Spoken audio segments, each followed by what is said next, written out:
Ayo ngaji, ngaji, ngaji. Assalamualaikum warahmatullahi wabarakatuh. Bismillahirrahmanirrahim. Alhamdulillah. Salatu wassalamu ala rasulillah Sayyidina Muhammadin wa ala alihi wa sahbihi wa mawalah. Amma ba'du. Anak-anakku yang Pak Guru banggakan, sebelum kita memulai ngaji, marilah kita membaca Fatihah. Kita hadiahkan kepada Kanjeng Nabi Muhammad SAW beserta keluarga, sahabat, dan para pengikutnya. Mudah-mudahan kita senantiasa dianugerahi oleh Allah rahmat dan dianugerahi oleh Allah syafaat Kanjeng Nabi Muhammad SAW. Kemudian juga kita khususkan kepada guru-guru kita, orang tua kita. Mudah-mudahan senantiasa dianugerahi oleh Allah rahmat, dianugerahi oleh Allah sehat, rezeki barokah, ilmu manfaat, dan terlebih khusus kita hadiahkan kepada mengarang kitab Syekh Burhanul Islam Az-Zarnuji. Mudah-mudahan kita dapat limpahan barokah dengan mengaji kitab yang beliau baca. Ala hadhihi niyyah wa ala kulli niyatin shalihah. Tabarukan wa tawassulan la hadratin Nabi Muhammad sallallahu alaihi wasallam. Al-Fatihah. A'udzu billahi minasyaitonir rajim. Bismillahirrahmanirrahim. Alhamdulillahi rabbil alamin arrahmanir rahim maliki yaumiddin. Iyyaka na'budu wa iyyaka nasta'in ihdinas siratal mustaqim siratal ladzina an'amta 'alaihim ghairil maghdubi 'alaihim waladdallin. Rabbighfirli wa liwalidayya wa lil mu'minina amin. Bismillahirrahmanirrahim. Anak-anakku yang Pak Guru banggakan, kita mulai mengaji lagi dengan teks seperti yang kalian lihat di buku kalian, bahwa fayambaghi likulli muslimin ayyashtagila fi jami'i awqatihi bi dzikrillahi ta'ala wa du'ai wa tadarru'i wa qiraatil qur'ani was sadaqati ad-dafi'ati lil bala'i was salati.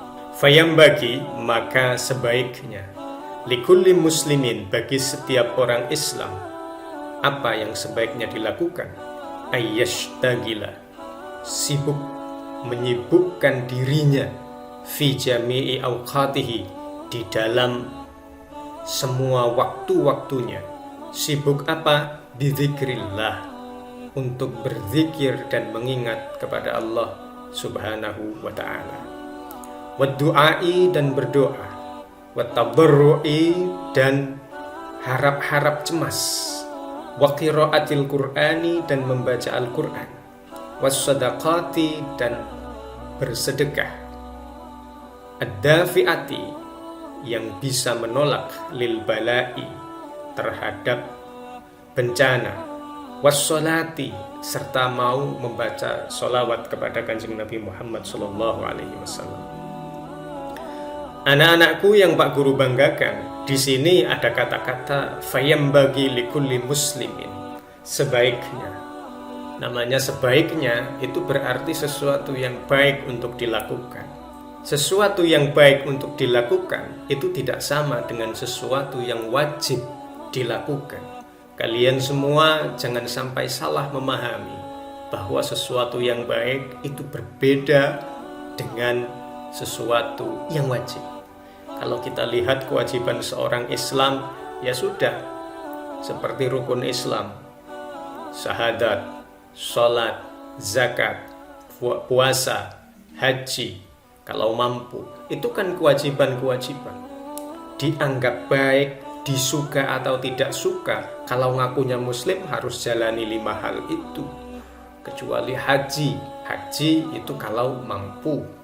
Mampu itu bisa mampu berarti fisiknya sehat sehingga mampu melaksanakan ibadah, sehat fisiknya, sehat tubuhnya sehingga mampu menempuh perjalanan dari tanah air Indonesia misalnya menuju ke Saudi Arabia.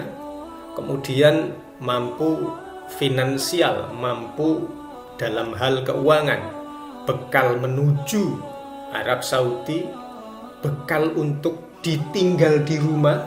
Jadi keluarga yang ditinggal di rumah itu kemudian mendapatkan bekal dari yang berangkat haji.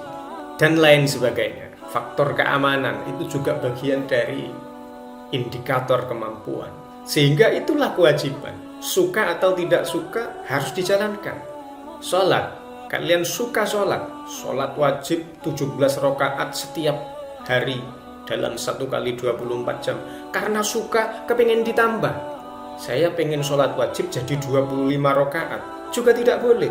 Karena kewajiban itu spesifikasinya itu tidak bisa ditambah, tidak bisa dikurang.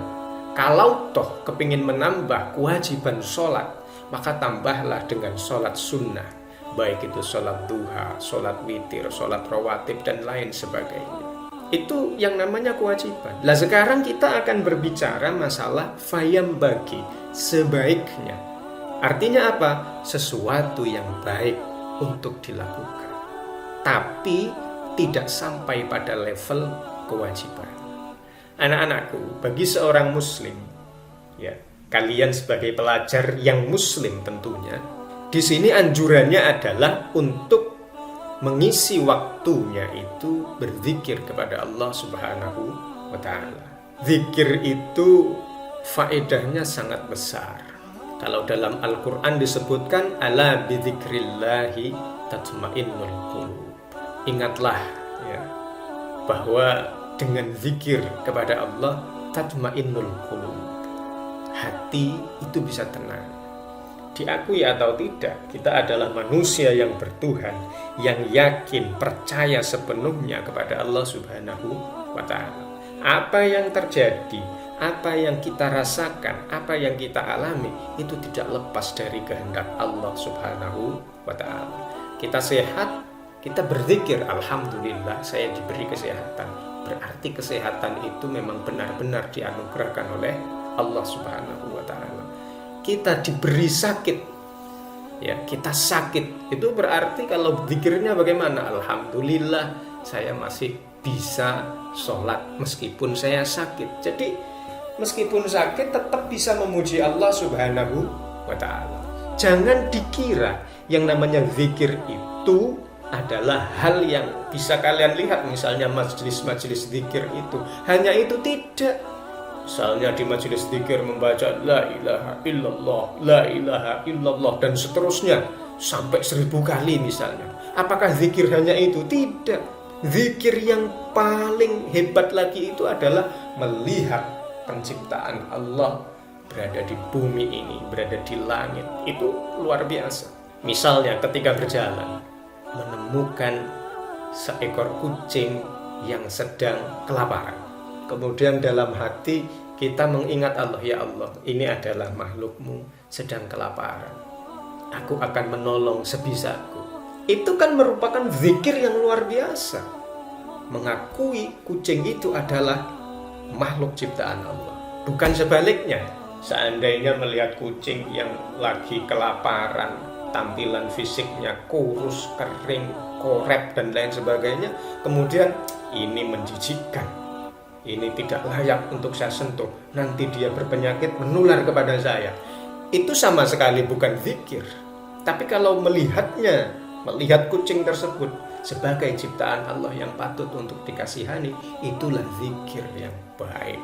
Zikir yang lebih baik menurut saya kalau dibandingkan dengan membaca la ilaha illallah, la ilaha illallah 1000 kali sekalipun.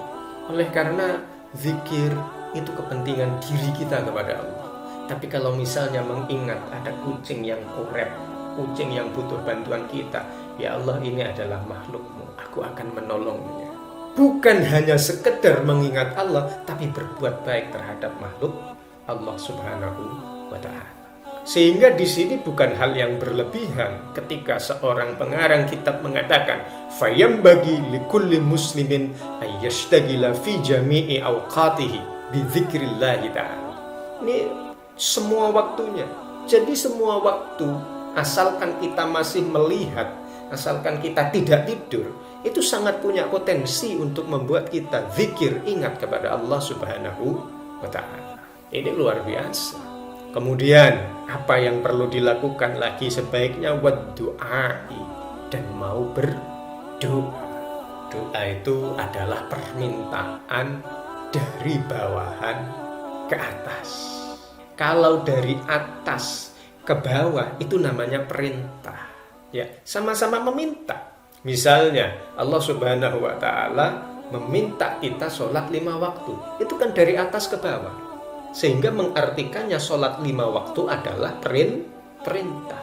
Misalnya kita mengatakan, ya Allah, berilah aku rezeki yang banyak. Itu sebenarnya memerintah Allah. Ngongkon Gusti Allah. Memerintah Allah. Akan tetapi bahasa memerintah itu kan gak pantas kalau seorang hamba memerintah Tuhannya. Sehingga bahasa yang lebih cocok adalah berdoa kepada Allah. Jadi membiasakan diri berdoa. Kalian sebagai siswa itu setiap saat, setiap habis sholat, setiap habis baca Quran, itu anjurannya berdoa. Bisa berdoa dengan menggunakan bahasa Arab, bisa berdoa menggunakan bahasanya sendiri. Tapi dalam berdoa itu ada 2 hal yang tidak boleh ditinggalkan. 1, memuji Allah. 2, membaca sholawat untuk Nabi. Jadi kalau kalian misalnya berdoa harus mengatakan Alhamdulillahirrabbilalamin, wassalatu wassalamu ala sayyidina Muhammad wa ala alihi wa sahbihi ajma'in. Itu boleh.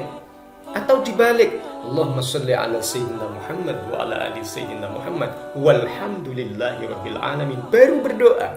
Karena memang tiketnya orang berdoa itu ya begitu. Tidak bisa kita tahu-tahu berdoa, ya Allah, saya minta rezeki yang banyak, saya mau beli tas, nah, misalnya. Yang seperti itu kan seakan-akan Allah temannya gitu kan. Allah seakan-akan teman dekatnya gitu.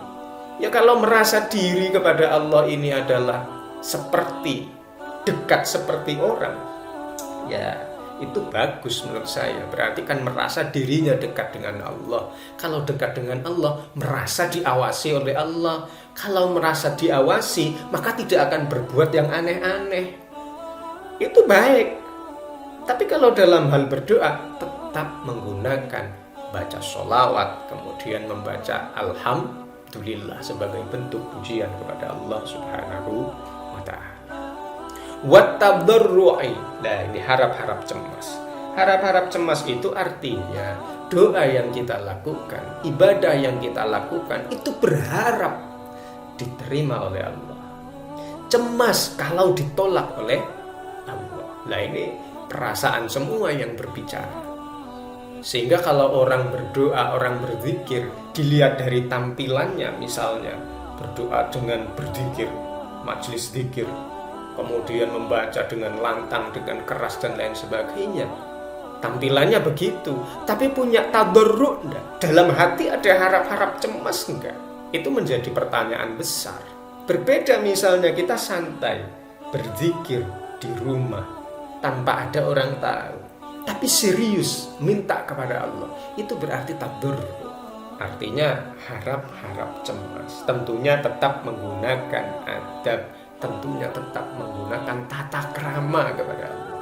Yaitu tadi yang saya sebutkan, tata kramanya itu tetap membaca sholawat, membaca alhamdulillah, baru berdoa. Wa qiraatil Qur'an, dan membaca Al-Qur'an. Jadi seorang siswa itu membaca Al-Qur'an itu sebaiknya dibiasakan. Oleh karena satu, Al-Qur'an itu kan kitab pedomannya orang Muslim, orang Islam. Jadi kalau nggak mau baca, terus siapa yang mau baca? Ya, kalau mau diajak bicara oleh Allah, maka bacalah Quran. Kalau mau mengajak bicara Allah, sholatlah, berdoalah. Itu jalan kita. Sehingga kalau dalam peringatan Isra Mi'raj itu mesti diungkap Mi'raj, naiknya seorang hamba itu ketika sholat. Jadi seorang hamba ketika ingin mendekat menuju Allah melalui jalur sholat. Sehingga kalau ada orang yang punya kehebatan, ya dia bisa terbang, dia bisa melempar batu besar dan lain sebagainya, kok dia tidak sholat? Nah, itu bukan orang yang patut untuk diikuti. Jadi kalau mau mengikuti orang, dia hebat dan lain sebagainya, lihat dia itu sholat apa tidak. Ya, ini penting. Wasodaqati, dan membiasakan diri bersedekah. Kenapa? Sedekah itu adzafi'ah lil bala. Sedekah itu bisa mencegah bencana. Bisa jadi kita berjalan, misalnya di lampu merah ada pengemis, kita kasih. Bisa jadi di saat itu Allah menakdirkan kita menjadi orang yang kena musibah. Naudzubillah, semoga tidak. Tapi barokahnya orang bersedekah, bisa jadi bencananya, bahayanya itu kemudian ditiadakan oleh Allah. Sehingga ini menjadi tradisi di kalangan orang Indonesia, itu selamatan. Selamatan itu jadi tradisi. Jangan pernah berpikir kalau selamatan, mengundang orang, kemudian diajak makan bersama, itu adalah sesuatu yang terlarang, tidak pernah dilakukan Nabi. Jangan pernah begitu. Tapi berpikirlah, itu bagian dari sedekah. Sebab kalau bersedekah, artinya kita punya upaya untuk menolak bala, menolak musibah, menolak bencana sekalipun. Ini penting untuk dipahami. Kalau kita lihat biasanya di bulan Agustus seperti ini ada selamatan desa. Ada yang mengatakan sedekah bumi, sedekah laut, ada juga yang mengatakan bersih desa. Nah, itu bagian dari pelestarian sedekah adzafi'ah lil bala melalui jalur budaya. Kalau misalnya ada orang kemudian dalam acara bersih desa, sedekah bumi, dia datang kepingin bersedekah, membawa hasil buminya, kemudian diberikan kepada orang. Jangan pernah dipikir, oh itu bid'ah, tidak pernah dilakukan oleh Nabi. Jangan pernah berpikir begitu. Tapi lihatlah, itu bagian dari upaya melestarikan sedekah yang mampu menolak bala melalui jalur budaya. Anak-anakku yang Pak Guru banggakan, kemudian berikutnya adalah as-sholat. Jadi sholat ini jangan dimaknai sholat 5 waktu. Ya. Kalau sholat 5 waktu itu wajib, maka bahasanya tidak fayambagi, akan tetapi wajiban begitu. Nah ternyata di sini ditulis oleh pengarang kitab fayambagi, sebaiknya, sehingga as-sholat yang dimaksud itu adalah bersolawat kepada Kanjeng Nabi Muhammad Sallallahu Alaihi Wasallam. Bersolawat kepada Kanjeng Nabi itu ada yang sederhana, ada yang tidak sederhana, ada yang maksurah, artinya memang diriwayatkan dari hadis Nabi bahwa mengajarkan solawat seperti ini, itu namanya solawat yang maksurah. Ada yang ghairu maksurah, artinya ulama karena cintanya begitu besar kepada Nabi, kemudian dia membaca solawat yang tidak sama. Tujuannya adalah memuji Kanjeng Nabi Muhammad Sallallahu Alaihi Wasallam. Sama saja, sama-sama diperbolehkan. Memiliki amal sholawat itu luar biasa. Nuruti perintahnya Allah. Innallaha wa malaikatahu yusalluna 'alan nabi ya ayyuhalladzina amanu shallu 'alaihi wa sallimu taslima. Allah dengan bangga mengatakan, sesungguhnya Allah, para malaikat itu bersolawat atas Nabi. Maka wahai orang-orang beriman, bersolawat dan bersalamlah, bersolawat salamlah kepada beliau. Berikutnya, ini kebiasaan yang sebaiknya juga dilakukan. Wa yas'alallaha ta'ala, dan membiasakan diri untuk meminta kepada Allah. Apa yang diminta? Al-afwa, permaafan, wal afiyah, kesehatan batin, fid dunya, di dunia, wal akhirati, dan di akhirat. Liyasunallahu, agar Allah menjaga anhu, terhadap seseorang, ta'ala, maha luhur Allah, anil balai, dari bencana, wal afati, dan kerusakan. Fa inna man ruziqad du'a, fa inna man, karena sesungguhnya seseorang, siapapun orangnya, itu ruziqo, dianugerahi rizki. Apa yang dianugerahkan? Ad-du'a, yaitu berupa doa. Lam yuhram, maka dia tidak terhalang al-ijabata, pengkabulan doa, ijabah ya. Jadi membiasakan diri untuk meminta maaf, meminta ampun kepada Allah. Kita biasa ya setelah sholat itu membaca istighfar, astagfirullahaladzim alladzi la ilaha illa huwal hayyul qayyum wa atubu ilaih. Nah itu luar biasa, ajaran guru-guru kita ini luar biasa. Kita harus yakin itu sesuai dengan ajaran Kanjeng Nabi Muhammad sallallahu alaihi wasallam. Wal afiyah, meminta yang namanya kesehatan rohani, mental. Karena kesehatan jasmani saja itu dirasa belum cukup. Kalau tidak ada kesehatan rohani, mental, jiwa yang sehat, maka sehatnya jiwa ini akan justru merusak.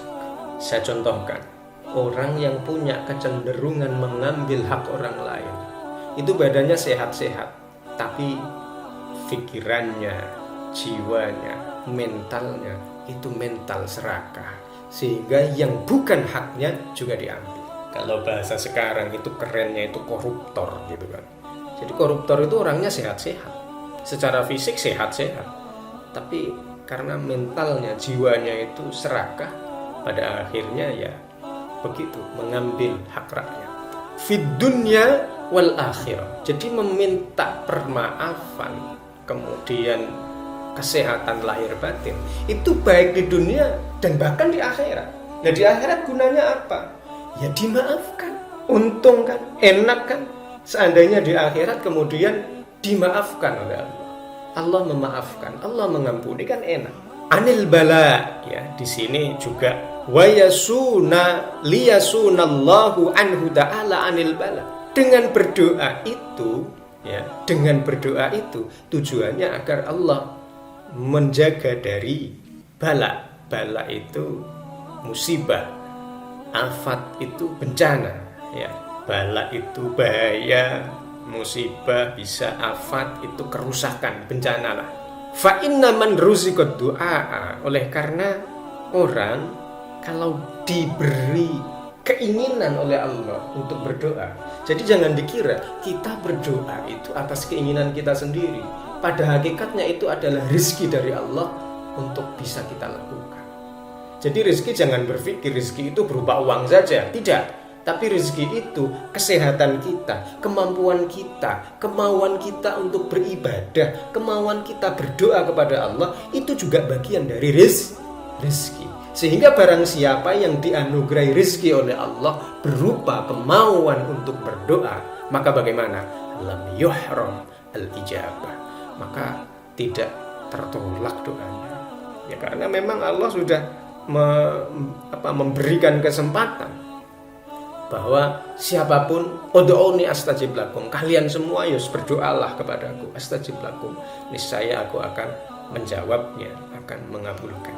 Anak-anakku yang Pak Guru banggakan, ini kita lanjutkan. Fa in kanal bala'u muqaddaron, fa in kana, maka seandainya bala itu, fa in kanal bala'u, maka seandainya bala itu muqaddaron, sudah ditakdirkan oleh Allah, yusibuhu, yang bakal mengenai dia, la muhalata, tidak bisa dihindari, tidak mungkin bisa ditolak. Walakin, akan tetapi, yuyassiruhullah, Allah akan memudahkannya, alaihi, atas man, atas orang tadi, wa yarzuqahu, dan memberinya rizki, menganugerahkan orang tersebut as-sabra, kesabaran, bi barokatid doa, berkahnya doa. Jadi kalau kita rajin berdoa kok masih kena musibah, Allah akan memberikan kita kemampuan lepas dari musibah tersebut. Allah akan menganugerahkan rasa sabar kepada kita. Ini sudah luar biasa. Kita sebagai hamba Allah dianugerahi kemauan berdoa. Kalau kemudian diuji dengan musibah, Allah kasih kesabaran, Allah kasih kemampuan untuk melalui menyelesaikan musibah-musibah tersebut. Semuanya itu bibarokatid doa, keberkahan dari doa yang dirizkikan kepada kita. Anak-anakku yang Pak Guru banggakan, ngaji kita cukupkan sekian mulai awal sampai akhir. Mudah-mudahan dianugerahi ilmu manfaat, rezeki yang barokah, badan yang sehat. Al-Fatihah. A'udzubillahi minasyaitonirrajim. Bismillahirrahmanirrahim. Alhamdulillahirabbil alamin arrahmanirrahim maliki yaumiddin. Iyyaka na'budu wa iyyaka nasta'in. Ihdinas siratal mustaqim. Siratal ladzina an'amta 'alaihim ghairil maghdubi 'alaihim waladdallin. Rabbighfirli wa liwalidayya wa lil mu'minina amin. Mulai awal sampai akhir, kurang lebihnya mohon maaf. Wallahul muwaffiq ila aqwamit thoriq. Wassalamualaikum warahmatullahi wabarakatuh.